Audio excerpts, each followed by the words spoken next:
Eliane est une enfant née dans un village perdu du sud Cameroun. Fille unique de Anne, elle se voit confiée aux services sociaux quelques années après sa naissance.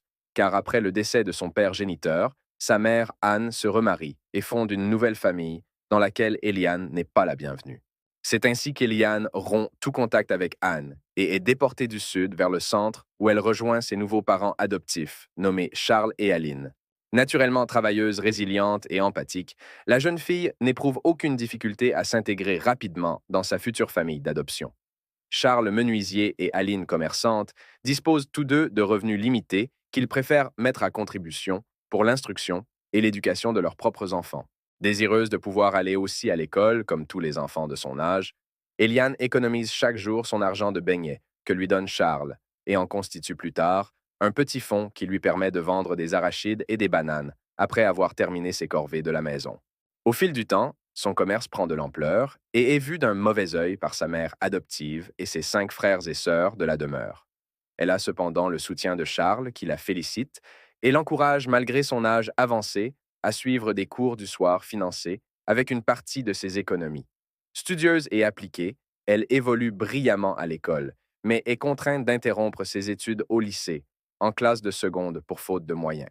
Charles tombe alors malade et il devient ardu pour la famille de se trouver de nouvelles sources de subsistance. Cette situation oblige Eliane à se dévouer pour le bien-être commun et à se laisser courtiser par Séraphin, un étudiant intelligent, fraîchement sorti d'université et promu à un bel avenir, qu'elle rencontre à tout hasard, un soir à l'église de son quartier, après ses répétitions de chant à la chorale.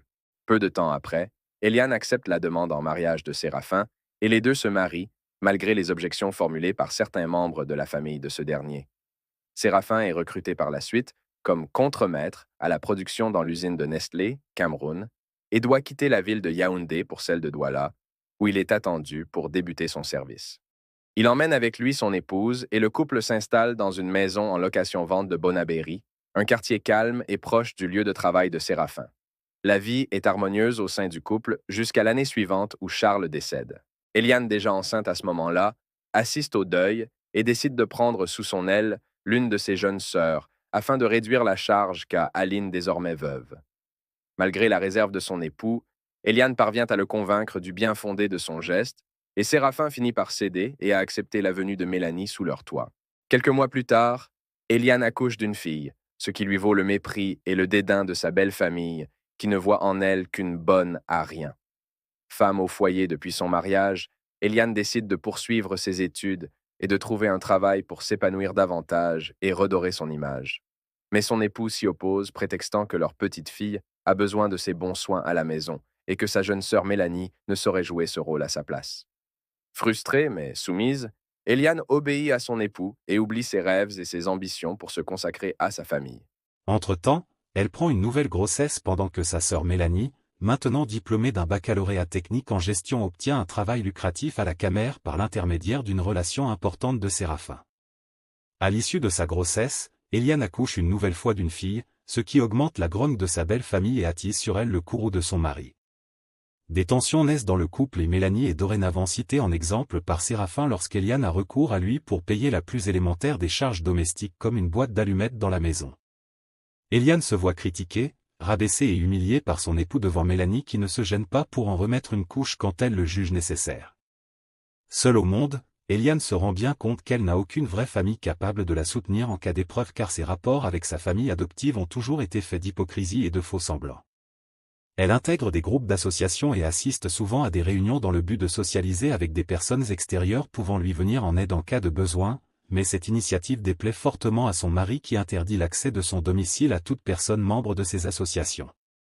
Découragée mais chrétienne de nature, elle reprend le chemin de l'église et s'inscrit dans des groupes de chorale, persuadée cette fois que si Séraphin refusait de lui venir en aide, Dieu lui le ferait.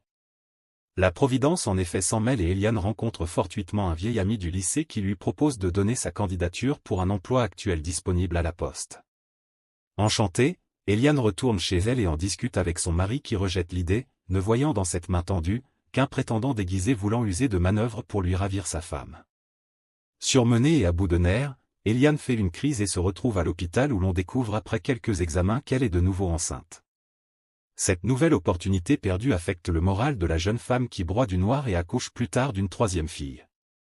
Son ménage est à deux doigts d'imploser et Eliane traverse les coups durs causés par sa belle famille, son mari et Mélanie en essuyant humiliation après humiliation. Elle se replie sur elle-même et n'a plus goût à rien. Elle finit par accepter de vivre dans l'ombre de son mari de qui elle se trouve totalement dépendante et se consacre principalement à l'éducation de ses enfants. Des années plus tard, on lui diagnostique un cancer des ovaires. Ses filles devenues adultes et respectivement enseignantes, médecins et coiffeuses, l'épaulent du mieux qu'elles peuvent avec son traitement. Après 6 à 12 mois de convalescence, Eliane devient beaucoup trop affaiblie et assez âgée pour entreprendre encore la moindre activité. Complètement dépendante de son mari pour subvenir à ses besoins, elle déchante vite quand ce dernier meurt prématurément d'un accident de voiture et qu'elle se retrouve veuve. Elle découvre le jour de ses funérailles que Séraphin avait une double vie et entretenait une relation avec une autre femme avec qui il a eu 2 enfants dont un garçon et une fille à qui il lègue tous ses biens y compris la maison familiale dans laquelle lui et elle ont vécu pendant toutes ces années. Écœurée, Eliane réalise qu'elle a été flouée toute sa vie durant.